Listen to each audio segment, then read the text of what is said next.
दोस्तों आपका स्वागत है स्ट्रीम में। मान्यता के अनुसार कुछ चोर मांडव ऋषि के आश्रम में आते हैं। वो मांडव ऋषि से शरण मांगते हैं। उनके पीछे से कुछ सैनिक आते हैं और चोरों के बारे में पूछते हैं। ऋषि कुछ भी नहीं बोलते। सैनिक अंदर जाकर देखते हैं तो चोरी का सामान वहीं पड़ा रखा था और चोर भाग चुके थे।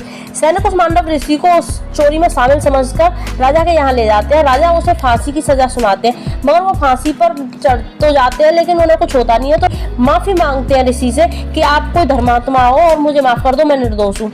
राजा को माफ कर देते हैं लेकिन वो धर्मराज यम को माफ नहीं करते। अपने तपोबल से यम लोग पहुंच जाते हैं। क्या पाप था? धर्मराज बताते हैं कि आपने बचपन में कीट पतंगों के पंखों में सुई चुभई थी। ऋषि क्रोधित होकर कहते हैं कि धर्मराज यम अज्ञानी हो, 12 वर्ष की कम उम्र में किया हुआ पाप नहीं होता। ये मैंने वेद शास्त्रों में पढ़ा है और मैं तुम्हें श्राप देता हूँ कि पृथ्वी लोक पर तुम बहुत बड़े विद्वान होंगे मगर आपकी नीति को कोई नहीं मानेगा। वही धर्मराज यम विदुर के रूप में जन्म लेते हैं और महाभारत होता है और उनकी नीतियों को कोई भी नहीं मानता। ऐसे रोचक तथ्य जानने के लिए हमारे चैनल को सब्सक्राइब